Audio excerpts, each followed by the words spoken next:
Hello students, मैं हूं अभिषेक वर्मा और जैन ग्रुप्स ऑफ कॉलेजेस आपका स्वागत करते हैं डीएलएड के इस पाठ्यक्रम में। तो स्टूडेंट्स, आज हम आपके लेकर आए हैं गणित शिक्षण प्रथम वर्ष की छठवीं एवं अंतिम इकाई। जी हाँ, यह इस विषय की अंतिम इकाई है। इसमें 6 इकाइयां हैं कुल, जो बहुत ही लंबा सब्जेक्ट बना देता है इसे। तो चलिए आज हम इसी इकाई की बात करने वाले हैं, जो अंतिम तो है किंतु महत्वपूर्ण बहुत है। जी हाँ, इसमें कई महत्वपूर्ण प्रश्नों की बात करेंगे। इसमें बहुत ज्यादा महत्वपूर्ण प्रश्न तो नहीं है, लेकिन कम है, आपको कम पढ़ के ही ज्यादा अंक मिल सकते हैं। जी हाँ, आपको बहुत ज्यादा प्रश्न नहीं पढ़ने पड़े, इसमें गिने चुने प्रश्न ही आते हैं। उन्हीं प्रश्नों की हम बात करने वाले हैं। तो सबसे पहले हम इसके अंक विभाजन की बात कर ले। अगर इसके अंक विभाजन की बात करें तो ये जो पूरा का पूरा इकाई है 10 अंकों की है। जी हाँ, ये 10 अंकों की इकाई है। इसमें से एक 5 अंक का प्रश्न आता है, एक 2 अंक का प्रश्न आता है और एक एक अंक के 3 प्रश्न आते हैं। जी हाँ, यानी कि वस्तुनिष्ठ प्रश्न कितने हो गए? 3। 5 अंकों का प्रश्न कितना हो गया? 1। और 2 अंकों का प्रश्न कितने हो गया? 1। तो इस प्रकार से 5, 2, 7 और 3, 10, यानी कि कुल अंक विभाजन कितना है इसका? 10।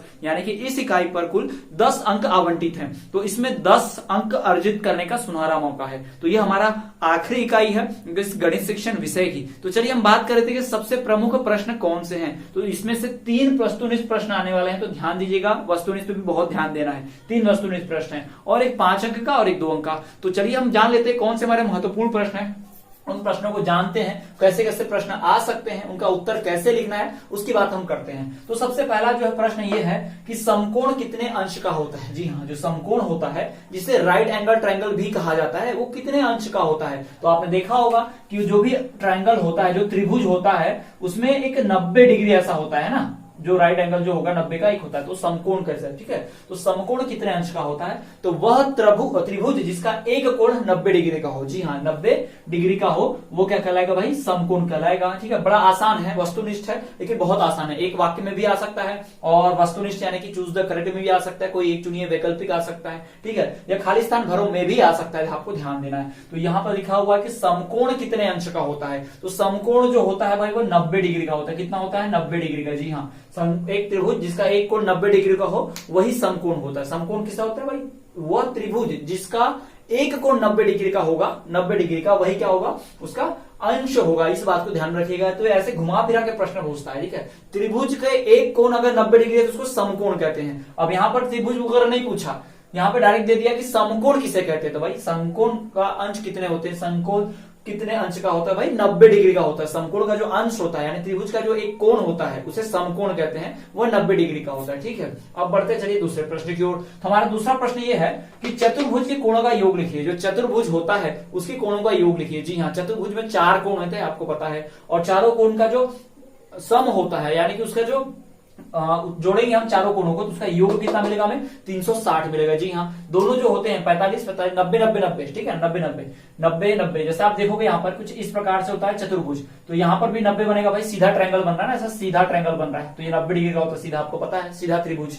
ये भी 90 का, ये भी 90 का और ये भी 90 का। तो 90, 90, 180, 90, 90, 180, 180, 180, 360। जी हाँ, तो इस प्रकार से 360 डिग्री का इसका योग होता है। जी हाँ, चतुर्भुज के चारों कोणों का योग 360 डिग्री होता है, आपको ध्यान रखना है। कितने डिग्री होता है भाई? तो 360 डिग्री। चतुर्भुज के कोणों का योग 360 डिग्री। समकोण के एक कोण का जो अंश होता है वो 90 डिग्री का होता है। ठीक है, 90 डिग्री होगा राइट एंगल ट्रायंगल जिसे हम समकोण कहते हैं। ठीक है, वो त्रिभुज में होता है। ठीक है, त्रिभुज का अगर एक कोण 90 डिग्री का है तो समझ जाओ क्या है? समकोण है। या फिर समकोण जो होता है उसमें त्रिभुज का एक अंश, एक कोण जो है 90 डिग्री का होगा। दूसरा प्रश्न यही था कि चतुर्भुज के कोणों का योग कितना है। तो भाई चतुर्भुज के चारों कोणों का योग 360 डिग्री होता है। चतुर्भुज में 4 कोण होते हैं, अभी मैंने बनाकर दिखाया था कैसे होते हैं और कैसे जोड़ा जाता है। ठीक है, तो कितने योग होते हैं भाई? 360 डिग्री उसका योग होता है। अब बात करते हैं तीसरे प्रश्न की। तो तीसरा प्रश्न थोड़ा सा कठिन जैसा लग रहा है आपको, लेकिन थोड़ा बताते हैं कि गणित में सृजनात्मकता से क्या तात्पर्य है। जी हाँ, गणित में सृजनात्मकता यानी सृजन करना, यानी कि नई रचना करना, नया चीज सीखना, उसको सृजनात्मकता कहते हैं। तो सृजनात्मकता क्या है भाई? गणित में सृजनात्मकता से क्या तात्पर्य है? आप सृजनात्मकता से क्या समझते हैं? तो पहले आपको मैं बता दूं, अपने शब्दों में समझा दूं भाई। सृजनात्मकता का मतलब होता है सृजन करना, यानी आविष्कार करना, नई चीजों को ढूंढना, लिखना, बनाना। ठीक है, उसे ही सृजनात्मक कहते हैं। सृजन करना बोला आपने सुना होगा, सृष्टि का सृजन करना, सृष्टि को बनाना, है ना। उसी प्रकार से भी सृजनात्मकता है गणित में।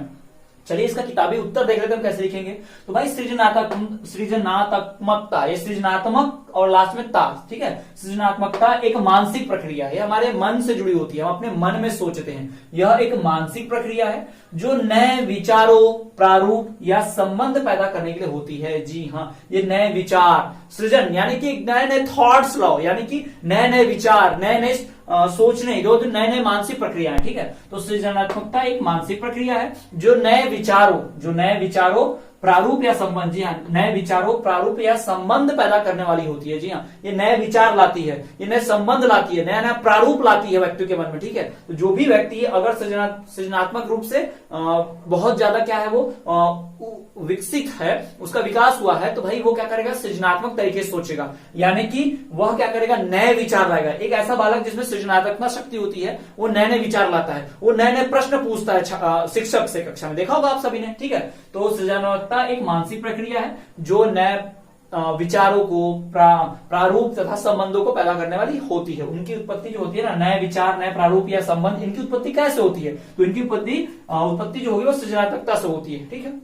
अब बढ़ते हैं चौथे प्रश्न की ओर कि उपचारात्मक कार्यक्रम से क्या अभाव है। जी हाँ, उपचारात्मक, उपचार करना, यानी कि किसी को कोई बीमारी है, कोई तकलीफ है, तो उसका इलाज करना, वो उपचारक है ना। तो ये लिखा हुआ है, उपचारात्मक कार्यक्रम से क्या अभिप्राय है। जी हाँ, उपचारात्मक कार्यक्रम से क्या प्रभाव है, अभिप्राय क्या है, परिभाषा देखिए, तात्पर्य क्या है। तो भाई उपचारात्मक कार्यक्रम क्या होता है, पहले उसको जान लीजिए। इसमें क्या होता है भाई, उपचारात्मक कार्यक्रम में कार्यक्रम होते हैं जिनके द्वारा छात्रों की त्रुटियों, कमजोरियों, त्रुटि मतलब गलती, कमजोरी मतलब तो जानते ही आप, और कठिनाइयों को दूर करने का प्रयास किया जाता है। जी हाँ, उपचारात्मक ऐसा कार्यक्रम है जिसमें कई प्रकार के कार्यक्रम होते हैं, जिसमें छात्रों की त्रुटि, छात्रों की गलतियां, छात्रों की कमजोरियां और उनके कठिनाइयों को दूर किया जाता है। उन्हें समझाया जाता है कि कैसे परेशानियों से लड़ना है, कैसे जो कमजोरी है उनको, उसको दूर कैसे करना है, ठीक है।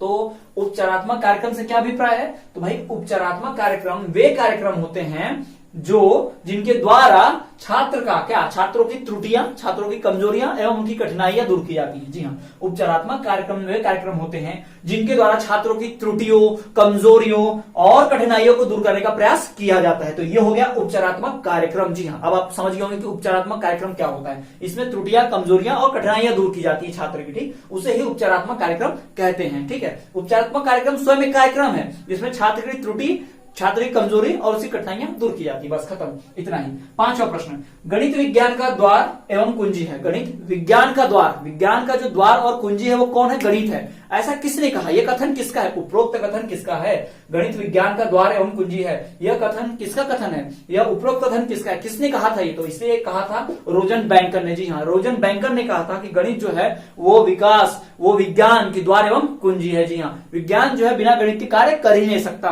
विज्ञान का द्वार एवं कुंजी कौन है, ये गणित ही है, इस बात को ध्यान रखिए। गणित जो है ज्ञान का द्वार एवं कुंजी है। तो इस प्रकार से हमारे 5 महत्वपूर्ण प्रश्न हो गए। चलिए मैं फिर से बता दूं 5 प्रश्न में कौन से पढ़े।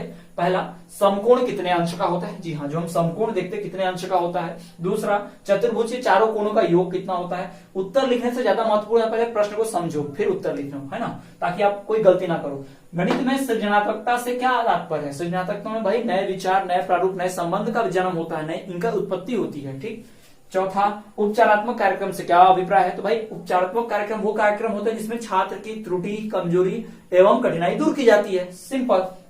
पांचवा, गणित विज्ञान का द्वार एवं कुंजी है, ये किसका कथन है, तो रोजर बैंकन का। जी हाँ, रोजन बैंकन का एक कथन है। तो यहाँ पे हमारे 5 महत्वपूर्ण प्रश्न हो गए। चलिए हम पढ़ते हैं हमारे 6वें महत्वपूर्ण प्रश्न की ओर। तो हमारा जो 6वां महत्वपूर्ण प्रश्न वो है कि सहायक सामग्री का वर्गीकरण लिखिए। जी हाँ, सहायक सामग्री जो होती है गणित शिक्षण में, जो सहायक सामग्री होती है उसको कितने वर्गों में रख सकते हैं, तो भाई सिंपल रखना, कोई भी सहायक सामग्री 3 वर्गों में हो सकती है। एक सुनने वाली, ठीक है, श्राव्य साधन, दूसरा दृश्य साधन देखने वाली, और तीसरा सुनना देखना दोनों, यानी वीडियो ऑडियो, ठीक है। दृश्य साधन देखना, श्रव्य साधन सुनना, और दृश्य श्रव्य यानी कि देखना और सुनना दोनों वाला साधन। जैसे कि आजकल की वीडियोस की बात करें, एनिमेटेड यानी कि जो कार्टून पिक्चर बनाई जाती है बच्चे से सीख पाए, वो क्या होती है, वो दृश्य श्राव्य दोनों होती है, जिसमें देखते भी है सुनते भी है। और अगर हम बात करें सिर्फ और सिर्फ देखने की, तो उसमें एनिमेटेड कार्टून जो चलता है जिसमें दिखाते हैं प्रोजेक्टर पर, है ना, कंप्यूटर के माध्यम से, सिर्फ दृश्य साधन है। और श्रव्य साधन तो आप जानते हैं जिसको सुनते हैं, ठीक है। तो दृश्य साधन, श्रव्य साधन और दृश्य श्रव्य साधन, ये 3 क्या है, वर्गीकरण है। किसके वर्गीकरण है, सहायक सामग्री के। जी हाँ, गणित की जो सहायक सामग्री होती है उसके वर्गीकरण है। चलिए अब हम बढ़ जाते हैं हमारे प्रश्न क्रमांक 7 की ओर। ये बहुत ही महत्वपूर्ण प्रश्न जी है। 7वां प्रश्न जो है थोड़ा सा बड़ा प्रश्न है। ये हम दीर्घ उत्तरीय 5 नंबर के लिए पूछ सकता है या 2 के लिए भी पूछ सकता है, ठीक है। तो ये मैंने 5 के हिसाब से पढ़ाया था कि 5 जब कर लोगे तो भाई 2 तो कर ही लोगे ना। जब बड़ा प्रश्न आता है तो उससे निकला हुआ छोटा प्रश्न तो जरूरी कर लोगे, क्योंकि बड़े के जगह थोड़ा सा लिखना होता है, ठीक है। तो चलिए हम देखते हैं प्रश्न क्या हमारा।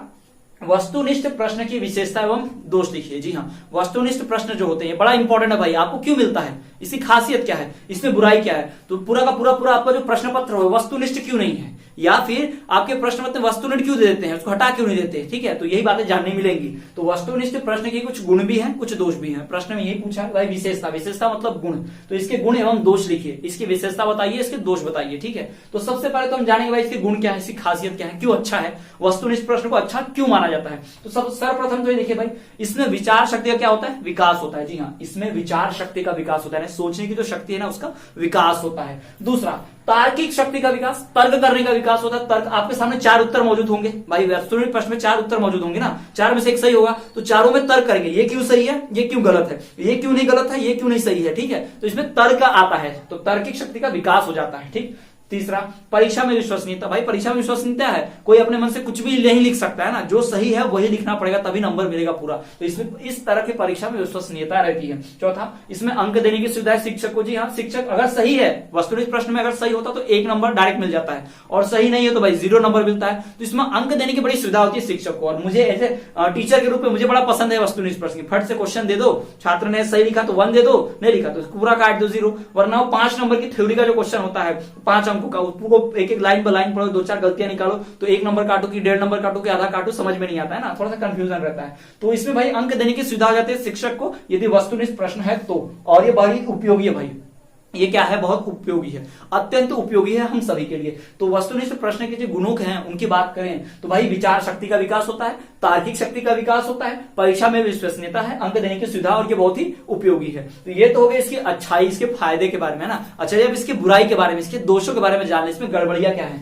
इसमें क्या क्या खामियां हैं। पहली बात, स्मरणीय विकास नहीं होता। जी हाँ, ज्यादा समय तक याद रखना नहीं होता है, क्योंकि उत्तर दिखेगा हमको, 4 में से कोई एक उत्तर होता है, हम एक बार भी पढ़कर गए और 4 में से एक उत्तर हमें दिखा, फट से पहचान गए, अभी तो पढ़ा था थोड़ी देर पहले, है ना, ये तो उसका ऑब्जेक्टिव पढ़ा था, तो एमसीक्यू जल्दी याद होते हैं। यानी कि इसमें स्मरण शक्ति का टेस्ट नहीं होता, इसमें स्मरण शक्ति जो है उसका विकास नहीं हो पाता, तुरंत पता पढ़ते हैं तुरंत भूल जाते हैं, और फिर तो ऐसे देखते हैं तुरंत उत्तर याद आ जाता है। तो इसमें स्मरण की शक्ति का कोई विकास नहीं होता, यानी स्मरणीय शक्ति जो इसका विकास नहीं होता। दूसरा, इसमें अनुमानित उत्तर, यानी तुक्का लगाया जा सकता है भाई, अनुमान लगा के ये हो सकता है, ये नहीं हो सकता, ये दो तो बिल्कुल नहीं हो सकते ना। अनुमानित उत्तर, इसमें अगर सही उत्तर ना भी पता हो तो छात्र क्या करते हैं, अनुमानित उत्तर दे देते हैं, इससे उसकी सही टैलेंट का, उसके सही प्रतिभा का पता नहीं चलता, ठीक है।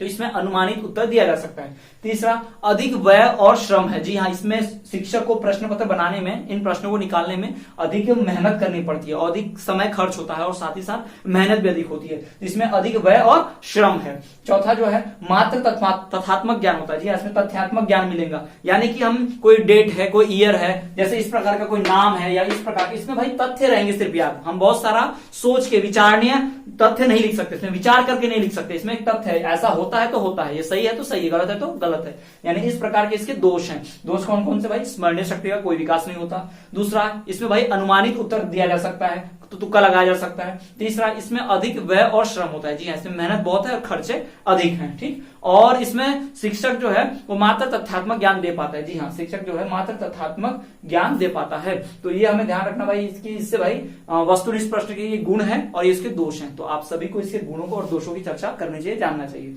बढ़ते हैं अगले प्रश्न की ओर। तो अगला प्रश्न यह है कि मूल्यांकन क्यों किया जाता है। जी हाँ, मूल्यांकन जो किया जाता है, छात्रों को जो नंबर देते हैं कॉपियां चेक करके, आंसर शीट, उत्तर पुस्तिका चेक करके, तो वो क्यों करते हैं, मूल्यांकन क्यों किया जाता है। तो हम जो भी उद्देश्य पाना चाहते हैं, छात्रों को सिखाना चाहते हैं, उन्हें होशियार बनाना चाहते हैं, तो भाई ये हमारा उद्देश्य है। तो उद्देश्यों की प्राप्ति के लिए, जी हाँ, प्राप्य उद्देश्यों की पूर्ति के लिए हम मूल्यांकन करते हैं, यही उत्तर है। प्राप्य उद्देश्यों की पूर्ति के लिए, उसकी प्राप्ति के लिए हम क्या करते हैं, मूल्यांकन करते हैं। इस बात को ध्यान रखिए, बहुत ही महत्वपूर्ण प्रश्न है, मोस्ट इंपॉर्टेंट क्वेश्चन समझ लीजिए भाई इसको, मोस्ट इंपॉर्टेंट, मोस्ट क्वेश्चन, ठीक है।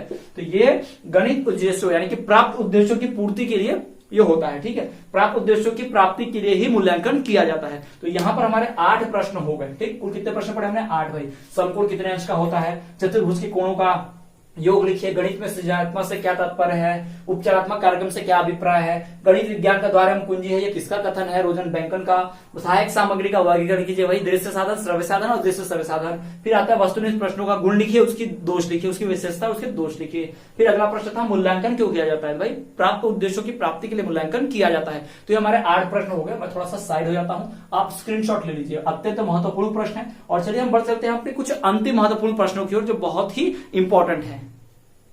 तो छात्रों, इसके अगर हम अन्य महत्वपूर्ण प्रश्नों की बात करें कि इसके अन्य महत्वपूर्ण प्रश्न कौन से हैं, कौन से प्रश्न बहुत ज्यादा उपयोगी हैं और ये आ सकते हैं, इसके दीर्घ उत्तरीयों की बात करें, ये 5 अंकों के और 2 अंकों के हिसाब से हैं। चलिए देखते हैं। तो इसमें अगला जो हमारा 9वां क्रमांक का प्रश्न है वो है गणित किट का उपयोग एवं महत्व। जी हाँ, इस पर आधारित प्रश्न पूछने की पूर्ण संभावना है कि गणित किट क्या होता है, इसकी उपयोगिता क्या है, इसकी महत्वता क्या है, कौन से गणित उपकरण उपयोग किए जाते हैं गणित किट में। तो इस प्रकार के प्रश्न जो है पूछे जा सकते हैं। बहुत ही महत्वपूर्ण, अत्यंत ही महत्वपूर्ण प्रश्न है। ठीक है, तो ध्यान दीजिए। चलिए देखते हैं भाई गणित किट से पढ़ाने से, गणित का जो किट होता है जिसमें खूब सारा सामग्री होती है, उससे पढ़ाने से क्या लाभ होता है। जी हाँ, अगर हम छात्रों को गणित किट के द्वारा पढ़ाएंगे, अगर हम उन्हें गणित किट के द्वारा शिक्षण दे तो इससे लाभ क्या होगा, इससे क्या फायदा होगा, उसी की बात हम करने जा रहे हैं। तो यहाँ पर देखिए हमारा जो प्रश्न है वो है कि गणित किट का उपयोग एवं महत्व।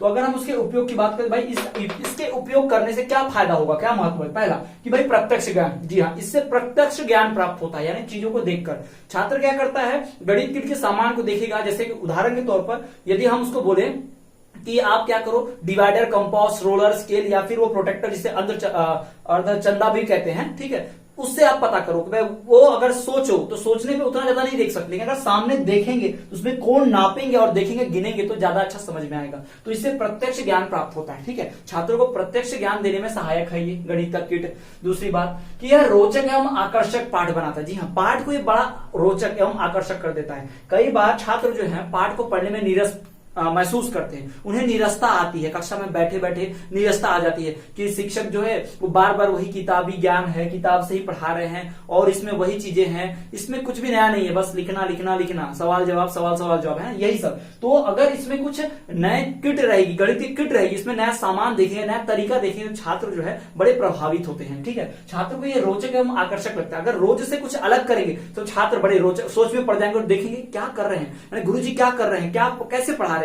तो छात्र बड़ा रुचि लेते हैं कि इसे कैसे बनाते हैं, इस जो गणित का जो किट है, ये सामग्री है, इसको कैसे देखते हैं, इसका उपयोग कैसे करते हैं। तो ये छात्र के मन में एक रोचकता लाता है। जी हाँ, तो छात्र गणित को पढ़ने के लिए रोचक एवं हो जाते हैं, रोचकता आती है पढ़ने के लिए और पाठ बड़ा आकर्षक बन जाता है। जी हाँ, पाठ में बहुत आकर्षकता फील होती है, यानी बच्चे जो है पाठ की ओर खींचे चले जाते हैं और पढ़ते हैं। जो छात्र ध्यान नहीं भी देते हैं ना, वो भी ध्यान देने लग जाते हैं इसमें। ठीक है, तीसरा, इसमें स्मरण शक्ति का विकास होता है। जी हाँ भाई, हमारी जो स्मरण शक्ति है, हमने क्या देखा था, शिक्षक ने हमें क्या दिखाया था, परीक्षा में वो स्मरण आ जाता है, याद रहता है, तो लंबे समय तक ध्यान रहता है। तो इससे स्मरण शक्ति का विकास होता है। जी हाँ, गणित किट के उपयोग से हम छात्रों की, बालकों की स्मरण शक्ति का विकास कर सकते हैं। ठीक, चौथा, निरीक्षण शक्ति का विकास होता है। जी हाँ, किसी भी चीज को देखकर उसका निरीक्षण करना। छात्रों के सामने, बालक के सामने जब भी कुछ चीज आती है तो उसका निरीक्षण करते हैं। उदाहरण के तौर पर अगर उन्हें सूक्ष्मदर्शी यंत्र यानी कि वो माइक्रोस्कोप दिखा दिया जाए, सूक्ष्मदर्शी यंत्र या फिर टेलीस्कोप दिखाया जाए, तो वो क्या करेंगे, उसको बहुत ही बारीकी से निरीक्षण करते हैं कि ये भाग क्या करता है, ये भाग क्या है, वो भाग क्या है। तो बड़ा निरीक्षण करते हैं, बोले ना, देखते हैं, उसको जानने की कोशिश करते हैं, छात्रों में रुचि रहती है। तो इससे निरीक्षण शक्ति का विकास हो जाता है। जी हाँ, छात्रों के निरीक्षण शक्ति का विकास हो जाता है इससे। ठीक, 4 हो गए। 5वां, रचनात्मक दृष्टिकोण आता है। छात्र क्या करते हैं, उस किट का, गणितीय सामग्री का अपने रुचि अनुसार उसका प्रयोग करते हैं अपने हिसाब से, जिससे क्या होता है, इससे रचनात्मक दृष्टिकोण यानी कि इससे नई चीजों की रचना करते हैं और वो नया चीज सीखते हैं इससे। ठीक है भाई, इससे रचनात्मक दृष्टिकोण आता है। 6वां, कौशलात्मक पक्ष की प्रबलता है। जी हाँ, इसमें कौशलात्मक यानी छात्र अपना कौशल दिखा पाते हैं, कौन किसके अंदर कितना कौशल, कितनी प्रतिभा भरी पड़ी है, वो हमें दिख जाता है गणित किट की सहायता से, क्योंकि उसे कौन अच्छे से सही कर पाता है, भाई वही बालक जो बहुत ही प्रवीण होगा, जिसमें कौशल होगा, कौशल पूर्ण होगा। ठीक है, और 7वां, क्रियाशीलता। जी हाँ, बालक यदि कक्षा में बैठे बैठे अपने डेस्क पर, बेंच पर, एक स्थान पर बैठे बैठे सीखेंगे तो उनमें क्रियाशीलता की कमी हो जाती है। किंतु अगर उन्हें लैब में लिया जाएगा, उन्हें सामान दिया जाएगा, गणित की किट दी जाएगी, तो सामान उथल पुथल करेंगे, बैठेंगे उठेंगे देखेंगे, तो इससे क्रियाशीलता बनी रहेगी और शरीर हिलता डुलता रहेगा, तो सीख पाएंगे और अच्छा है ना, उन्हें नींद नहीं आएगी, वो बोरियत महसूस नहीं करेंगे, निरस्ता नहीं आएगी, आलसी नहीं लगेगी और क्रियाशील रहेंगे छात्र। ठीक है, तो ये होगा हमारा प्रश्न क्रमांक 9। अब हम बढ़ते हैं प्रश्न क्रमांक 10 की ओर कि हमारा 10 प्रश्न क्या कहता है। प्रश्न क्रमांक 10वां जो बहुत ही महत्वपूर्ण है और ये बहुत ही जाना पहचाना प्रश्न है, अक्सर आता है। तो गणित शिक्षण में सहायक सामग्री का क्या महत्व है, बताइए भाई। गणित जब शिक्षण करते हैं तो उसमें हम जो सहायक सामग्री होती है यानी जिसकी सहायता से गणित को पढ़ाते हैं उसका महत्व क्या है भाई। ये गणित किट और गणित सहायक सामग्री लगभग एक ही है, कंफ्यूज नहीं हुई है ना। सहायक सामग्री तो किट कहलाती है, तो ये किट क्या है, इससे फायदा क्या है और किट का महत्व क्या है, यही बातें हम पूछी गई है। ठीक है, तो चलिए उन्हीं को हम यहाँ लिख रहे हैं, चलिए देखते हैं क्या है। सबसे पहला भाई, शिक्षण जो है सरल, सरस एवं रोचक बनता है। सरल मतलब आसान, सरस मतलब अच्छा और रोचक मतलब रुचि वाला, है ना, इंटरेस्टिंग बनता है। शिक्षार्थियों को ज्ञान सरलता से प्राप्त होता है। जी हाँ, शिक्षा ग्रहण करने वाले जो होते हैं उन्हें शिक्षार्थी कहा जाता है। तो उन्हें ज्ञान जो है बड़ी सरलता से प्राप्त हो जाता है, बहुत ज्यादा उन्हें कठिनाई महसूस नहीं होती शिक्षा ग्रहण करने में। ठीक, पहली बात ये कि गणित किट के गणित सहायक सामग्री से क्या होता है, क्या महत्व है। तो पहला महत्व ये कि शिक्षण सरल, सरस एवं रोचक बन जाता है। दूसरा, शिक्षार्थियों को ज्ञान सरलता से प्राप्त हो जाता है। जी हाँ, शिक्षार्थियों को जो ज्ञान है वो सरलता से प्राप्त हो जाता है। तीसरा, पठन की ओर ध्यान आकर्षित होता है। जी हाँ, पढ़ने की ओर, पठन की ओर उनका ध्यान आकर्षित हो जाता है। चौथा, शिक्षण वातावरण में सक्रियता एवं क्रियाशीलता आती है। जी हाँ, शिक्षक वातावरण में जो भी पढ़ाई लिखाई चल रही है, शिक्षण चल रहा है, उस वातावरण में बड़ी अच्छी क्रियाशीलता आ जाती है। छात्र क्रियाशील हो जाते हैं, शिक्षक क्रियाशील हो जाते हैं, सब लोग कार्य करने लगते हैं और पढ़ाई लिखाई बड़ी अच्छे से होने लगती है। ठीक, तो ये हमारा प्रश्न क्रमांक 10 है। ठीक, और भी दो प्रश्न है। प्रश्न क्रमांक 11वां कि भाई पिछड़े बालक की पहचान कैसे की जा सकती है, पिछड़े बालक को पहचानने की विधि क्या है, कैसे पहचानेंगे। और अगला प्रश्न, प्रश्न क्रमांक 12वां, गणित शिक्षण के सिद्धांत लिखिए। जी हाँ, गणित शिक्षण के जो सिद्धांत होते हैं उन्हें लिखिए। तो कहने का अर्थ यह है कि यहाँ पर आपको यहाँ प्रश्न दिख रहे हैं, प्रश्न क्रमांक 9, प्रश्न क्रमांक 10, प्रश्न क्रमांक 11 और 12। तो ये सबसे महत्वपूर्ण प्रश्न है। यहाँ से 5 अंक का एक प्रश्न पूछा जा सकता है, दीर्घ उत्तरीय प्रश्न है। इन चारों को करके जाइए, इसमें से एक जरूर 5 नंबर का आपको पूछा ही पूछा जाएगा। जी हाँ, तो बहुत बहुत संभावना इसके पूछे जाने की।